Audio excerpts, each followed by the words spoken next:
دوسرا مسئلہ، یہ پہلا مسئلہ تھا، دوسرا مسئلہ توجہ کریں، سمیٹ رہا ہوں۔ 11ویں شریف، سب کی آواز چاہیے، 11ویں شریف کس کو کہتے ہیں؟ 11ویں شریف یہ لوگوں میں مشہور 11ویں شریف اصل میں نام ہے ایصال ثواب کا۔ سب کی آواز، سب کی توجہ، 11ویں شریف نام ہے ایصال ثواب کا۔ کس کا نام ہے؟ اگر کسی نے آواز نہیں لگائی تو وہ نہیں سمجھے گا، سب لگا دیں آواز، ایصال ثواب کا۔ ثواب کہتے ہیں اچھے بدلے کو، ایصال کہتے ہیں پہنچانا۔ ہم جو نیکی کرتے ہیں اس پر ہمیں ثواب ملتا ہے، ہم وہ ثواب کسی کو بخشنا چاہیں، شریعت میں یہ حکم موجود ہے، اس کی اجازت ہے۔ تو ہم کسی کو اگر کہیں کہ یا اللہ میں نے جو 2 رکعت نفل نماز پڑھی اس کا ثواب فلاں مومن کی روح کو پہنچا دے، تو اس کا نام ہے ایصال ثواب۔ یہ قرآن حدیث سے جائز، اس میں کسی کا اختلاف نہ دیوبندی، نہ وہابی، نہ چکڑالوی، نہ مودودی، نہ لینا نہ دینا، کسی کا اختلاف نہیں، سب مانتے ہیں ایصال ثواب درست ہے، سب مانتے ہیں ایصال ثواب۔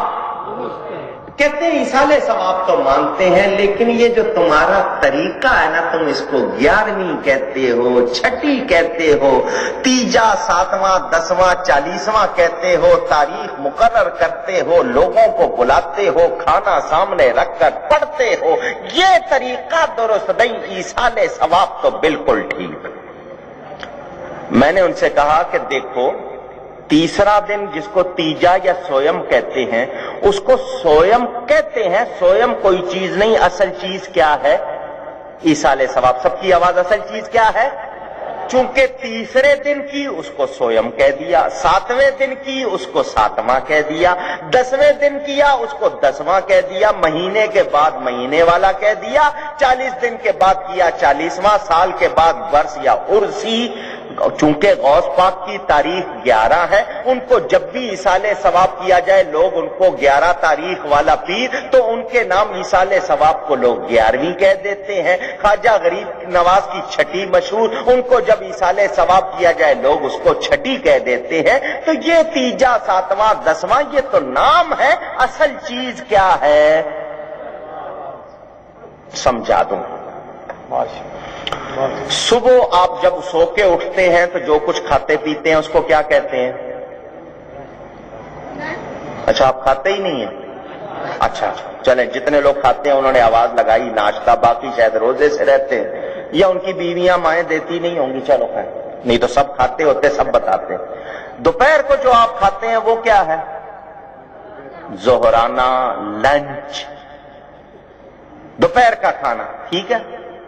جو شام کو رات کو کھاتے ہیں اس کو عشائیہ، ڈنر، رات کا کھانا۔ صبح کھائیں، دوپہر کھائیں، شام کھائیں، کھانا ہی ہوتا ہے، مگر جس ٹائم کھاتے ہیں وہ ٹائم اس پر بولتے ہیں یا نہیں؟ یہ صبح کا کھانا، یہ دوپہر کا کھانا، یہ شام کا کھانا، یہ رات کا کھانا بولتے ہیں یا نہیں؟ حالانکہ ہے تو کھانا ہی ہے، تو کھانا ہی ہے، مگر جس ٹائم کھایا وہ ٹائم اس پر بولا گیا۔ جی یہ صرف کھانا نہیں، یہ دوپہر کا کھانا، یہ صرف کھانا نہیں، یہ رات کا کھانا، جس ٹائم کھایا وہ ٹائم اس پر بولا۔ اسی طرح جس دن ایصال ثواب کیا وہ اس پر بول دیا۔ کیا خرابی ہو گئی؟ کوئی خرابی ہوئی؟ تیسرے دن کیا اس کو سویم کہہ دیا، ایصال ثواب کیا، چونکہ تیسرے دن کیا اس کا نام سویم، 7ویں دن کیا اس کا نام 7واں، 10ویں دن کیا 10واں۔ اصل چیز ایصال ثواب ہے۔ کھانا صبح کھایا صبح کا کھانا، شام کھایا شام کا کھانا، کھانا ہی کھایا ہے، مگر جس وقت کھایا اس پر وہ ٹائم بول دیا۔ اسی طرح جس وقت ایصال ثواب کیا وہ ٹائم بول دیا، دن بول دیا، تو کیا خرابی ہو گئی؟ بتاؤ، سمجھ آ رہی ہے بات؟ جو لوگ کہتے ہیں جائز نہیں تو بولو ان کی کھوپڑی ٹھیک ہے، ٹھکانے پر۔ اگر ٹھکانے ہوتی تو یہ ایسی باتیں کرتے۔ کہتے تم کھانا سامنے رکھ کر پڑھتے ہو تو تم پیچھے رکھ لیا کرو، تمہیں سامنے رکھنے پر اعتراض ہے تو پیچھے رکھ لو، لڑتے کیوں ہو؟ ہم سامنے کھانا رکھ کر کیا پڑھتے ہیں؟ اللہ کا کلام. بولو برکت آتی ہے یا نہیں؟ ایک طرف کہتے ہو حضرت سیدہ فاطمہ زہرا رضی اللہ تعالی عنہا جب چکی چلاتی تھی، جو گندم وغیرہ پیستی تھی، قرآن پڑھتی تھی، وہ آٹا امام حسین نے کھایا کربلا میں، سر کٹا کے میزے کی نوک پہ چڑھا ہوا سر بھی قرآن پڑھ رہا تھا. ایک طرف تو کہتے ہو سیدہ نے جو قرآن پڑھا اس کی برکت، اور ہم کھانا سامنے رکھ کے قرآن پڑھے تو کہتے ہو بدعت. ان کو بدعت کے معنی بھی معلوم. میرے والد صاحب کے بلا گھر میں بیٹھے ہوئے کتاب پڑھ رہے تھے، ایک شخص آ گیا کہنے لگا میلاد کرنا بدعت. بات پتہ لگ جاتی ہے نا جو کرتا ہے کہ اس کو علم ہے یا نہیں. والد صاحب نے کہا بدعت کس کو کہتے ہیں؟ کہنے لگا جو چیز حضور کے زمانے میں نہیں تھی اور اب ہے اس کو بدعت کہتے ہیں. والد صاحب نے کہا تو اس زمانے میں تھا؟ کہنے لگا نہیں. میں کہا تو سر سے پاؤں تک بدعت ہے. پہلے اپنے آپ کو ختم کرتے جو بدعت کے معنی بھی معلوم. بدعت نئی چیز کو کہتے ہیں. سنو، شریعت میں بدعت اس چیز کو کہتے ہیں جس کا ثبوت، جس کی اصل شریعت و سنت میں نہ ہو، اور جس کی اصل، جس کا ثبوت کسی طرح شریعت و سنت سے مل جائے اس کو بدعت کہہ سکتے. ان کا ثبوت نہیں ملتا نا، یہ سارے ہی بدعتی. میلاد کرنا بدعت، 11ویں کرنا بدعت نہیں. یہ ایصال ثواب کھانا سامنے رکھ کر قرآن پڑھنا غلط نہیں، حدیث سے ثابت. سنیں حدیث بھی سنا دو. حضور صلی اللہ علیہ وسلم کے پاس حضور کی ایک صحابیہ نے 2 آدمیوں کا کھانا پکا کر بھیجا. کتنا؟ خاتون نے کھانا پکایا، اپنے بیٹے کو بلایا، جا کے نبی پاک کو دے دینا کہ کہنا صرف آپ کا اور آپ کی بیوی کے لیے 2 آدمیوں کا کھانا ہے، یہ لے لیں. کھانا لا کے اس شخص نے پیش کیا کہ میری اماں نے ہدیہ بھیجا ہے. آپ تو مسجد کے امام صاحب مؤذن کو کہتے ہیں گھر آ جانا، آ کے لے جانا. یہ عزت ہے نا. اللہ والوں کو، نیک بندوں کو اگر کھلاتے ہو یا دیتے ہو عزت کے ساتھ دینا، کبھی بے عزتی کر کے، ورنہ بجائے فائدے کے نقصان ہوگا. کھانا پیش کیا، یہ سنت ہے بزرگوں کی چلی آ رہی ہے. حضور صلی اللہ علیہ وسلم نے قبول فرمایا. اس وقت حضور کی محفل میں بہت سے لوگ موجود تھے. حضور کا نکاح ہوا تھا تو اس نے خوشی میں کہ نئی بیوی آئی ہے تو کھانا پکا کے بھیجا حضور کا اور حضور کی بیوی کا. اس وقت دوسرے لوگ بھی بیٹھے ہوئے تھے. نبی پاک نے وہ کھانا لے کر اندر نہیں بھیج دیا کہ چلو میری بیوی کو دو وہ کھا لے میں بعد میں آ کے کھا لوں گا. نہیں، کھانا نبی پاک نے رکھا اپنے سامنے. کہاں رکھا؟ سب کی آواز چاہیے. نبی پاک نے جو چاہا اس پر پڑا.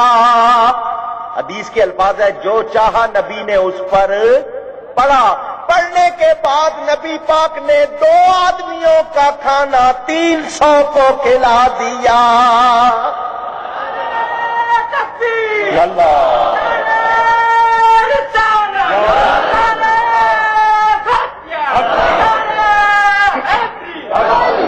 اتنا بڑا مجمع اور اتنا ڈھیلا نعرہ. عجیب لوگ ہیں. وہ نعرہ میری شان میں نہیں لگا. اللہ رسول کی کسی بات سے خوش ہوتے ہیں تو آپ ان کا نام لیتے ہیں. نعرہ ایسا لگے یہاں سے آواز مدینے جائے. اللہ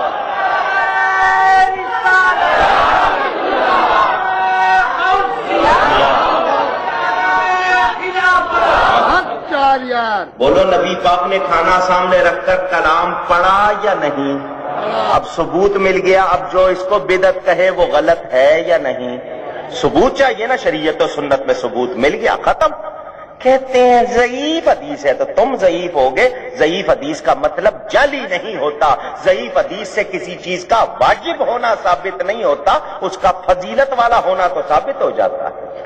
ضعیف حدیث کا مطلب جعلی حدیث نہیں ہوتا. یہ محدثین کی ایک اصطلاح ہے کہ کوئی راوی ایسا ہو جس کا حافظہ کمزور، اس کا نام نہ معلوم ہو، اس کی وجہ سے اس کو ضعیف کہہ دیتے ہیں. ضعیف حدیث کا مطلب جعلی یا غلط حدیث نہیں ہوتا. میرے دوستوں اور بزرگوں، جب حدیث سے ثابت ہو گیا نبی پاک نے آگے کلام پڑھا کھانا رکھ کر، اب کوئی اس کو بدعت کہہ سکتا نہیں. اور قرآن کہتا ہے وَكُلُوا مِمَّا ذُكِرَ اسْمُ اللَّهِ کہ اللہ کا نام لے کر کھاؤ. بسم اللہ بھی قرآن کی آیت. اگر میں پوری سورہ فاتحہ پڑھ دوں تو وہ بھی قرآن ہے, بسم اللہ بھی اسی کا ایک جز. تو پتہ چلا اگر کوئی اس طرح کرتا ہے غلط. اب ان سے مجھے پوچھ کے بتانا ان کو قرآن پڑھنے پر اعتراض ہے یا کھانا آگے رکھنے پر؟ اگر ان کو قرآن پڑھنے پر اعتراض ہے تو ان سے کہو تم یہ کوئی گرنتھ لا کے سکھوں کی وہ پڑھ لیا کرو, یا ہندوؤں کی رامائن, رگ وید, گیتا دت وغیرہ جو بھی کیا کہتے ہیں پتہ نہیں کیا کیا نام رکھے ہیں ان کے, وہ لا کے پڑھ لیا کرے.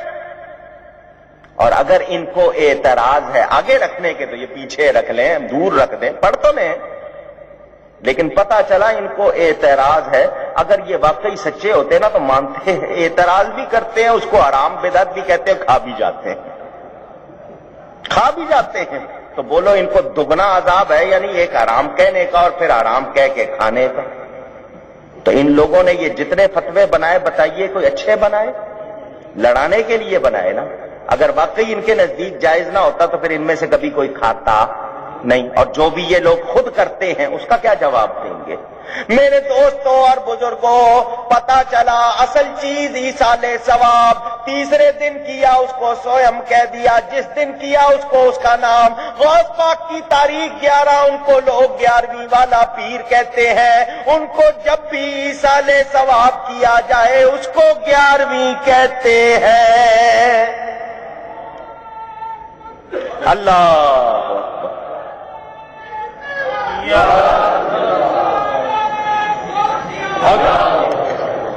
توجہ, ایک محبت کی بات سناتا ہوں. محبت والے بڑے پیار کریں گے اس کو, جس کو پسند نہ آئے واپس کر دینا. محبت کی بات سنا رہا ہوں, محبت کی, دل کے کانوں سے سننے والی. میں نے جب سے پڑھی ہے مجھے تو بڑا لطف آیا. سفر میں تھا میں, کتاب تھی میرے ہاتھ میں, غوث پاک کے ملفوظات میں سے ایک چیز اس میں سے آئی.